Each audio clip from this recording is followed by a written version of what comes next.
మాట్లాడుతుంది. దేశంలో దివాలా తీసిన పార్టీకి ఏదో అనుకోకుండా ఇవాళ అవకాశం వస్తే రాష్ట్రమే దివాలా తీసిందని చెప్పి దివాలా కోరు మాటలు మాట్లాడుతూ ఉన్నారు.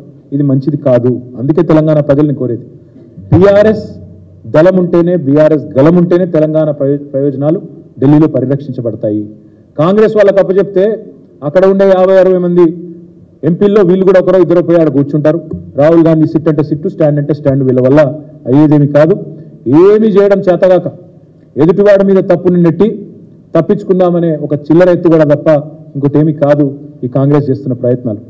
అబద్ధాలు, అసత్యాలు, అర్ధసత్యాలు అన్నిటినీ పోగేసి అప్పులని, తప్పులని, ఆర్థిక స్థితి బాగలేదని, కరెంటు మీద, కాళేశ్వరం మీద పిచ్చి ప్రేలాపనలు వెళ్తా ఉన్నారు. ఏవైతే వెళ్తా ఉన్నారు ఇవన్నీ ప్రజల దృష్టికి కూడా వచ్చినాయి.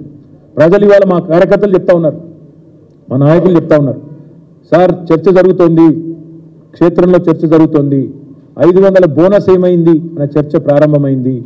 కేసీఆర్ ఉన్నప్పుడు రైతు బంధు బ్రహ్మాండంగా పడుతుండే, వారం రోజుల లోపలనే పడుతుండే. ఇవాళ అతి లేదు గతి లేదు, ఇంతవరకు రైతు బంధు ఏమవుతుందో అడ్రస్ లేదు అనే మాట మాట్లాడుతూ ఉన్నారని చెప్పి మా కార్యకర్తలు, మా నాయకులే చెప్తా ఉన్నారు. కేసీఆర్ ఉన్నప్పుడు ప్రతిరోజు విడుదల చేస్తుండే, ఎంత పడ్డది ఈరోజు రైతు బంధు, ఎన్ని వందల ఎకరాలకు పడ్డది, ఇవాళ ఎన్ని లక్షల మంది రైతులకు పోయింది రైతు బంధు అని చెప్పి వారం రోజుల్లో కంప్లీట్ చేస్తుండే. వీళ్ళు వచ్చిన తర్వాత ఆ ముఖ్యమంత్రి గారు మాట్లాడే మాటలు వింటుంటే ప్రజలు నవ్వుకుంటున్నారు అనే మాట కూడా మా నాయకులు, కార్యకర్తలు చెప్తా ఉన్నారు. ఆయన ఎంత హాస్యాస్పదంగా మొన్న చెప్పినారో ఒక మా నాయకుడు వివరించి చెప్తా ఉండే. డిసెంబర్లో స్టార్ట్ అయ్యి మార్చి దాకా వేస్తుండే రైతు బంధు పోయిన ప్రభుత్వం అని రేవంత్ రెడ్డి చెప్తుంటే రైతులు నవ్వుకుంటున్నారు.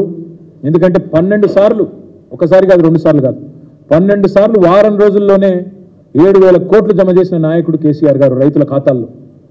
అట్లాంటి కేసీఆర్ గారి గురించి చిల్లరమల్లర మాటలు మాట్లాడితే ముఖ్యమంత్రి స్థాయి వ్యక్తి ప్రజలు ఏమనుకుంటారు, రైతులు నవ్వుకుంటారన్న సోయి లేకుండా మాట్లాడితే, ప్రజలకు వాస్తవాలు తెలుసు అన్న విషయాన్ని కూడా విస్మరిస్తే ఎట్లా అని చెప్పి మా నాయకులు, కార్యకర్తలు ఇవాళ ఆదిలాబాద్ నుంచి వచ్చిన వాళ్ళే ఈరోజు చెప్తా ఉన్నారు.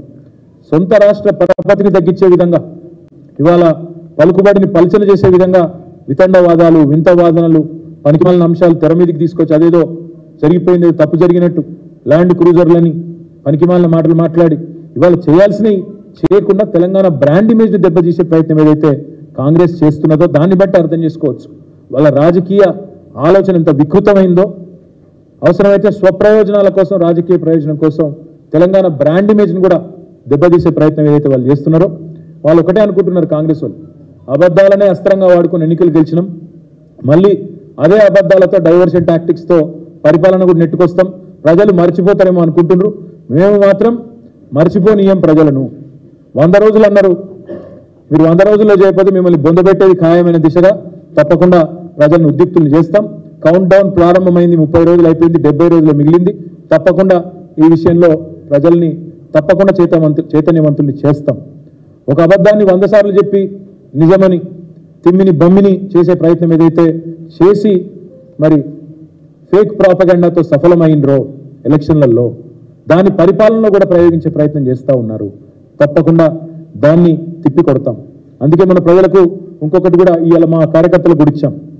మేము చేసింది అప్పులు కాదు, మేము చేసింది అప్పులు కాదు, ఆస్తులు సృష్టించినాం తెలంగాణ రాష్ట్రం కోసం.